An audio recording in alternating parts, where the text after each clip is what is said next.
So, thank you, Mary and Yong Sun, and we've had the pleasure of seeing David and Larry's performance before lunch, and I'll take some time to, I just would like to sort of have a small conversation. I was mentioning earlier that a lot of, one key notion, I believe, that runs through the work of the three of you, the four of you,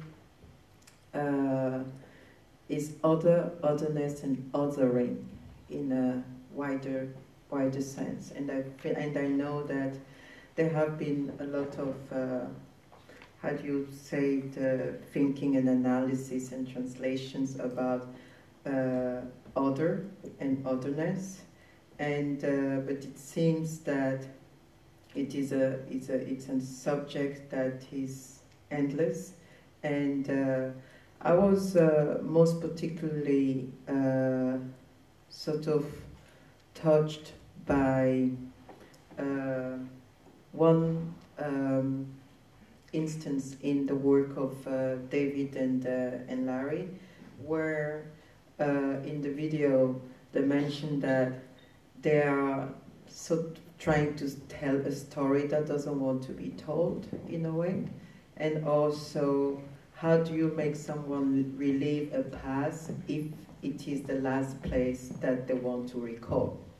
So somehow I would like you to maybe respond to that through your video, and the fact that your work has a real as well as a fictional element, in the same way, and how does the real fit the fiction and vice versa, and does it start for the real to become fiction, and also this animated, the fiction is kind of also animation is kind of also a translation of the fiction somehow, if I can read it through that. If you can maybe say a little bit more about it, and then I'll go back to the others. Okay. Larry's yours. Take the mic. Yeah, so we're still on this journey, David and I, not just in terms of the Finding Fun project, but to go into the detail of this phrase that you picked up, that really came out through our initial decisions that we wanted to talk to various members of our family. I wanted to talk to my uncle, who, as I've mentioned, had been interred in asylum-seeking detention centres. But essentially, my family were paperless migrants. And that's a conversation that we hardly ever had. We never really had. I was inspired by a project that I'd done in a prison in London, in Belmarsh, where I've been working with some young fathers, and I knew that my uncle had been doing, interestingly, had been doing work with prisoners within a mental institution, and knowing that he never really wanted to talk about any of these issues, and thinking about this position in relation to some of Phelan's ideas regarding the other, I thought it was quite the perfect time for us to maybe open up a dialogue that otherwise had been completely covered by newspapers and so on. I think another thing to note is that there's always this kind of element of shame when thinking about the idea of the migrant or the immigrant. And where that connects, I think, for David and myself in terms of the fiction and the non-fiction, I think I can say both in terms of our own individual practices as well as what we do together. There is this constant search for the various versions of ourselves that exist. There is a massive interest within science fiction and of course the stories of the people that are oppressed. So that again also kind of naturally fell in place in terms of this conversation that we were having within the realm of the Finding Phelan series. And in a way, I think some of the decisions that were made kind of fell together by accident. We were really well. We were creating. No, there are none. No, sorry, guys, you didn't hear that. No, we were creating this. I think this road trip of sorts. These two people who are really joined by. I think especially video games, really, more than anything. Of course, there's music and so on, but it's really video games. We're joined together by playing games like The Legend of Zelda or Super Mario, where we all have a certain journey, but these narratives, these spaces are three-dimensional. So you can affect the way that you get to a certain point within your journey by making your own decisions. You can hack the game. You can get as many lives as possible. You can go by the book and do things in the way that the other designers of the video game have set things out for you. But we kind of realised that we knew each other through these aspects of culture, yet in the years of our own growing up in London, never personally knew each other. Do you want to maybe expand on that, Dave? Yeah, I guess in some ways when you've both, it's like when you've both watched a film to death or something, I don't know, like Aliens or something, like where you actually know every line. Is it the same sort of thing happens in video games, that you're occupying in the same space but in different points of time, so they become like a shared memory for life. But I guess the project stems from the reality of our difference. You know, we're both London boys. I live in Brighton these days, but like you ran away. London never leaves you, does it? Like, and I grew up in Kilburn actually, like you, and yeah, Kilburn High Road is where I bought my first cassette tape, Michael Jackson's Bad, which I was shaking when I was buying it because it seemed like such a transgressive thing to do. I was only 10, but it's and really it was trying to knit together those bits of kind of personal history, the real of living in a multicultural world, of your relationship to your uncle, my relationship to my grandfather who taught agricultural methods in Kenya, trying to think about that story and that story of colonial exploitation and the attempt to change history, or through these actions, but then kind of contrast that with the kind of the minutiae of these certain moments, like saying yo in the school playground, or you kind of complaining that you didn't have the champion trainers. And, the experience and the point where I mentioned that I wish that I was white. That did happen. I didn't take it from someone else's story. That happened when I was 6 years old. But interestingly enough, and I think we kind of touch upon that toward the end of Phelan 2, where I'm talking about my children. We're beginning to talk about our children. We both have a son and daughter, both named David. Not together, we both have our own sons and daughters. That's really interesting. In another world, another parallel universe. But together. But more to the point, the fact that these experiences of racism that I've been raised within, my son's inheriting that. My daughter is inheriting that. There are already stories that my son has told me, and in a way I feel like I'm time traveling. It's kind of like Back to the Future, and you're trying to move said character to a certain point so that their demise doesn't take place. So that's really, it's kind of scary but also fantastical at the same time. This moment where I feel like I myself and my son and daughter's mother, we have the ability to try and do something about what's going on, but also the feeling of powerlessness as well amongst a mass of systems that control our bodies. it seems to me like where you, through your work, in a certain extent, kind of work through the idea of escape or the idea of the fairy tale. I mean, you mentioned science fiction at some point, whereas Mary and Yong Sun work really within the reality of things and within a kind of, I made the note like escape and remain, or escape or remain somehow. And I wanted to go back to you, Yong Sun, because you very clearly analyzed and terrorized actually your condition with metrics that are absolutely scary somehow. And what I also note from your talk and from your explanation of your work and of your investigation about this, and specifically the analogy that you make of the adoption system or the international adoption system. It is the first time through your work, and this is what I was saying this morning, I'm so grateful for the knowledge of artists, that it is through your work that I, for the first time, looked at the entire adoption system as not a kind of colonization in a certain way. I've never looked at it through that lens.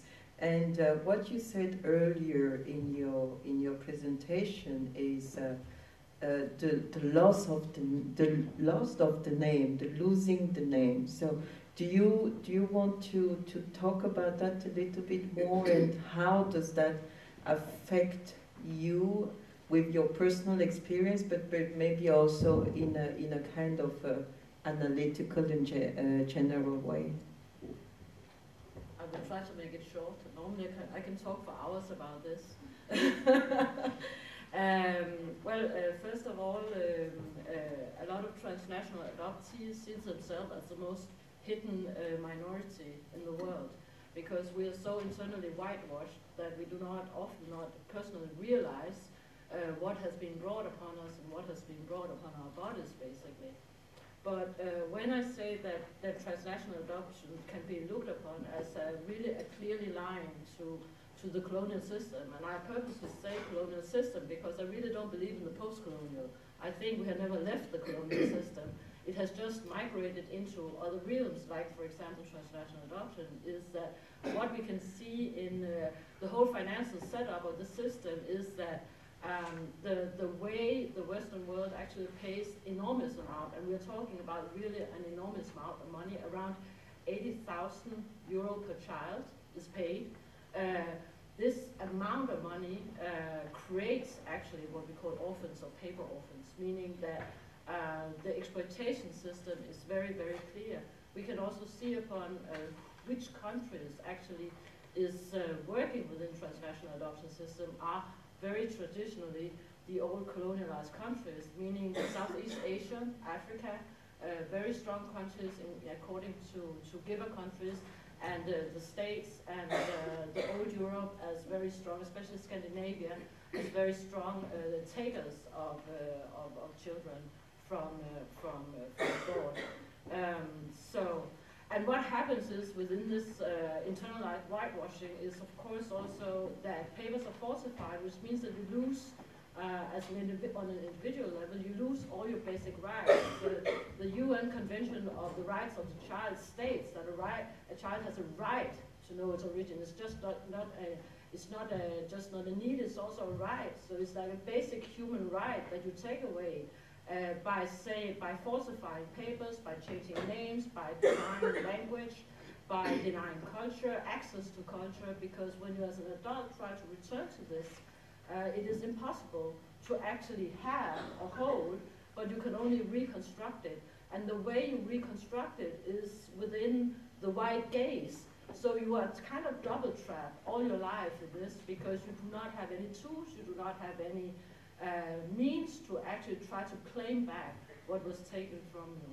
And that is why I work with this within arts, because I think arts for me is the only fiction, or the only area where I am allowed to be an expert in my own piece, meaning that nobody can come and claim that I'm too emotional or too this and that, but they can actually look upon the art piece as or my performance, for example, as a performance as such, and the audience can still take out whatever traces they can get from it.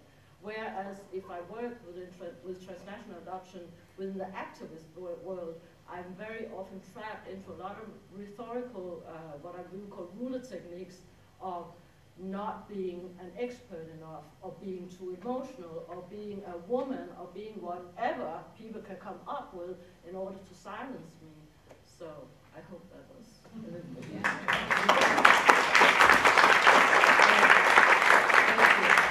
I think you have on this, Mary, because I mean, looking at your work, there is this strong aspect of repetition as or also a kind of reenactment in a broader sense, but a very strong recurrence of ideas and also of forms. I see it and I perceive it as a kind of a constant reminder, so to speak. And if we look at if we look at the current events, for instance, in the US, you know, the entire resurgence of racial issues, and it reminds us actually that reminder that some artists do, philosophers, writers, and other people do, in the context of racial issues or I'll come back to that, post-colonialism or not, is because we hear a lot, especially from an African perspective, that we should stop talking about slavery, we should stop talking about colonialism, we should stop talking about this and that because we have to get over it. So, and you are not getting over it. Well, no, I mean, it's something that has been levelled at me at the past. Oh, here we go again, another black artist going on about being black and going on, etc. You know, I was so touched by Yong Sun just now. You know, it's your life, you turn your life into your art, into your activism. And this is, my work is attempting to understand my life, you know. How does a 6-year-old Nigerian girl end up in northwest London, and then how does she live and continue and understand that, and you know, the whole kind of it's interesting what you were saying before about the story how do you tell the story that doesn't want to be told, and I think for me it's about using pattern as a foil in a way. It's about repeating, it's about having a kind of diagrammatic system in order to tell this story that doesn't want to be told. In a way, I'm really interested in making it images such as the slave ship Brooks. I wanted to make that an image that I could palatably look at, you know, and turn it into something that you can engage with on another level, even though it's the very idea behind it is abhorrent, but I can look at it and I can make gingerbread biscuits. And one funny story actually about the making the gingerbread biscuits. As I'm making them, in a way, I'm not a performance artist, but as I'm making them, I have to make about 400 in order to get the right amount. I'm making them in my kitchen at home, and they're very small. They're just 2 inches. So you know, I roll out the dough quite thin. So they take 8 minutes to cook, and if I turn back, they're burnt, and then I have to throw them in the bin. So then there's that becomes part of I'm throwing them overboard into the bin, you know, the bin. And some of them, if I've rolled it out wrong, they'll be decapitated, or they'll just have 1 leg. It really sounds funny, and it's funny at the time in the kitchen as well, but it's not, because it's as though everything, every experience, every kind of dynamic, it just kind of comes back round again to this story that doesn't want to be told, which I find, you know, just, yeah, it's a lifelong thing. It's endlessly kind of fascinating for me, you know. Yeah. I wanted to ask you, I mean, when I was inviting different artists to this exhibition, I mean, all of you, by coincidence, came to the open call, and I was very happy for that, because I really think that the open call is a very democratic system somehow, because otherwise I wouldn't have met you, and you, of course I knew Mary. How do you connect your practice, your experience, but particularly your artistic focus? How do you connect it, or how do you relate it to the condition here in Ireland, for instance, through the premise that I set?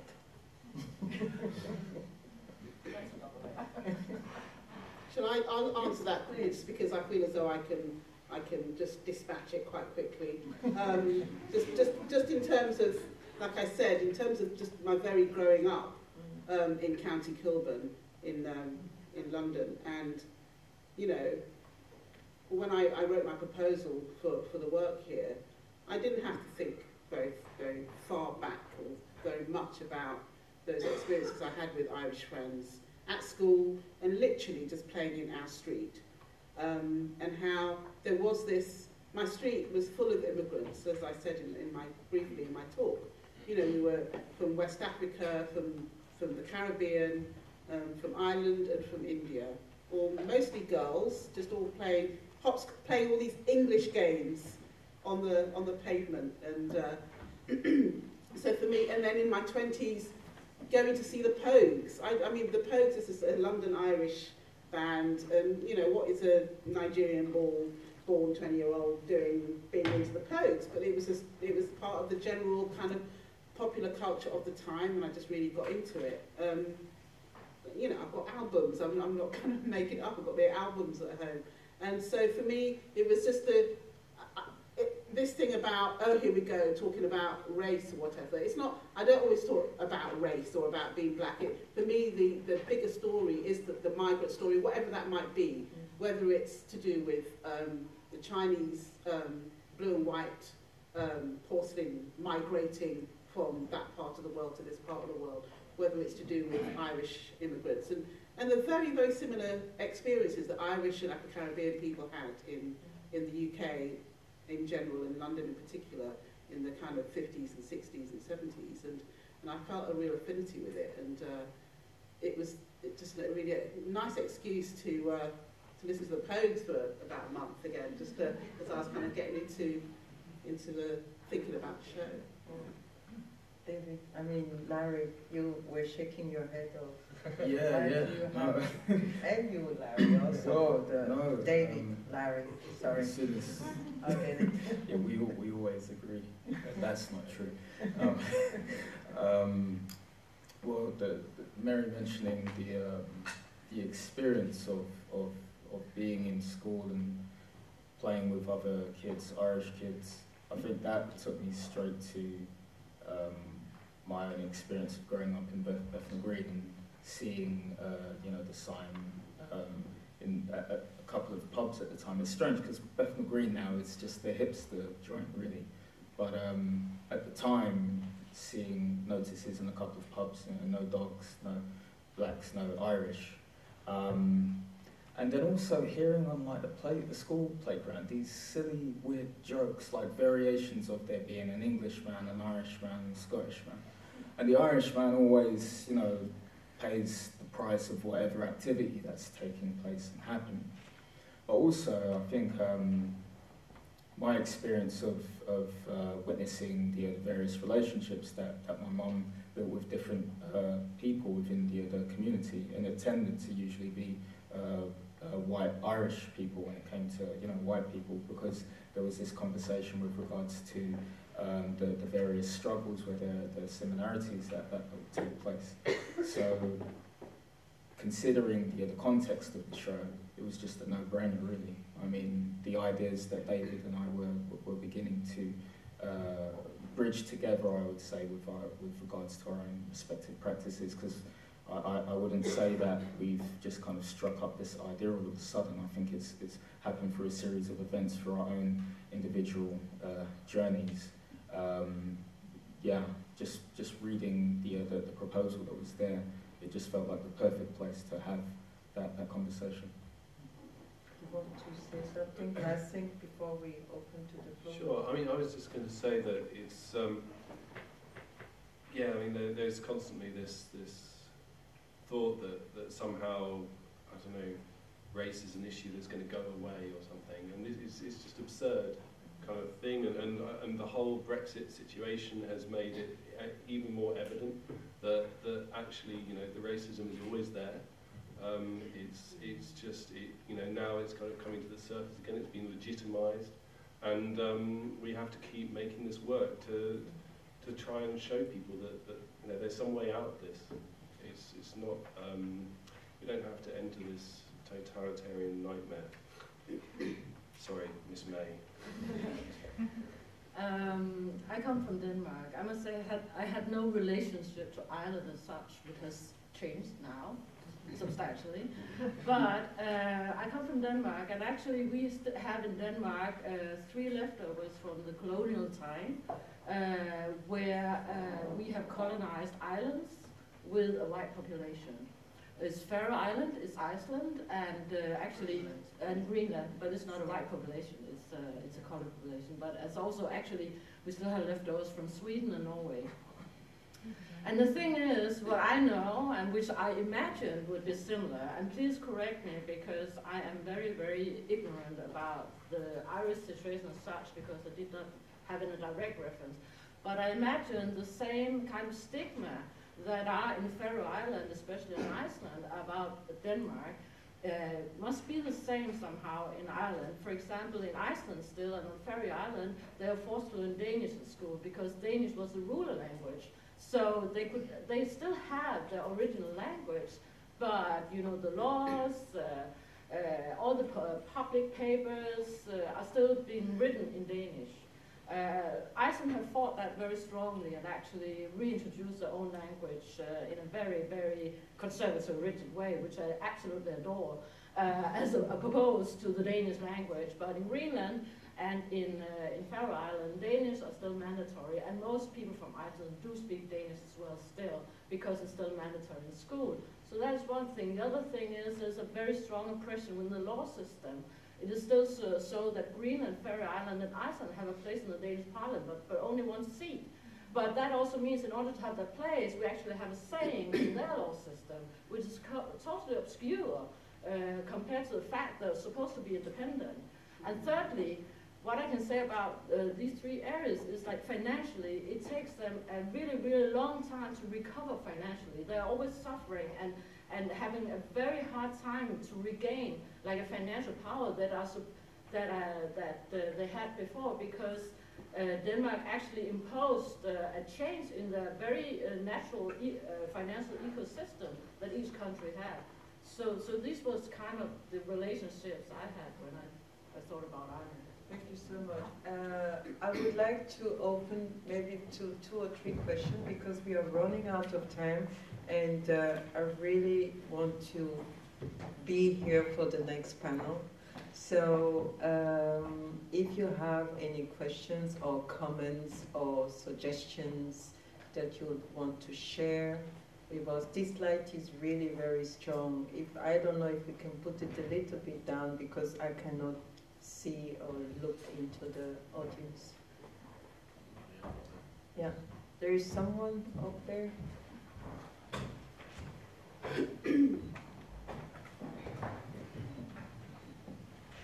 Hi, Harry.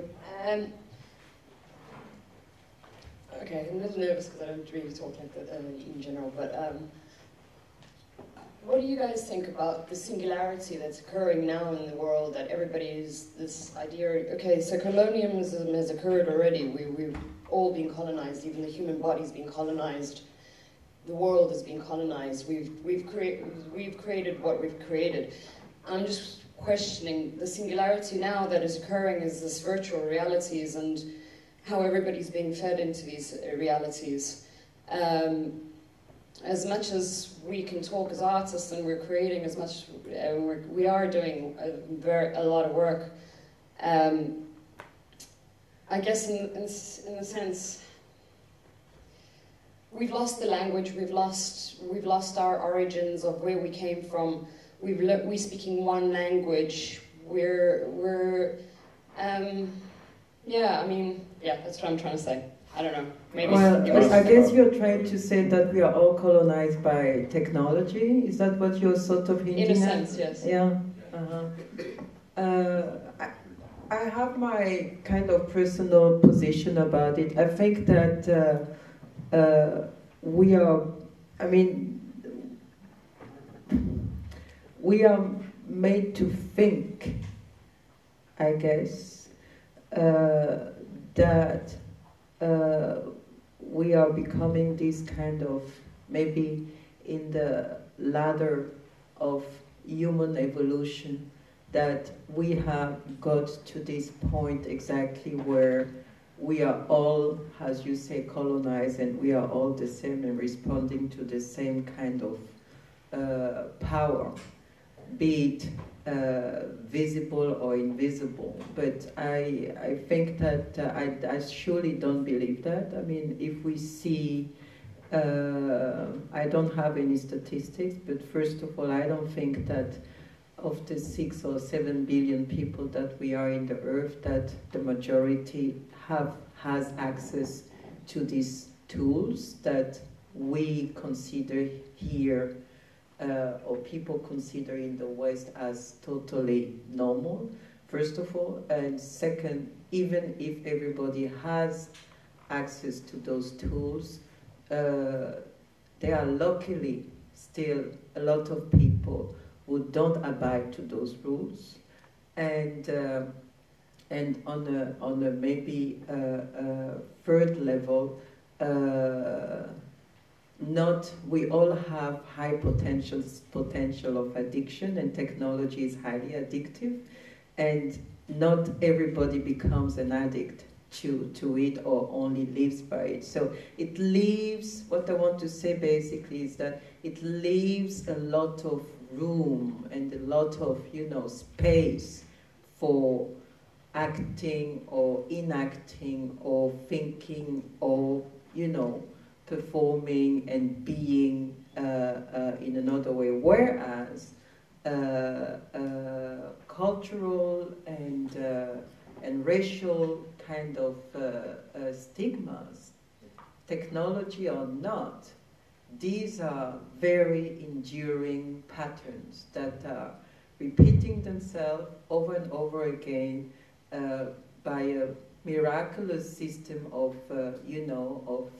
regeneration of the same pattern. I mean, I mentioned it earlier. I am shocked about what is happening in the US today after civil rights movement, after a black president, and so on. So I think that, and of course everybody said it has been happening all the time, it's just the cameras that have changed, but I think that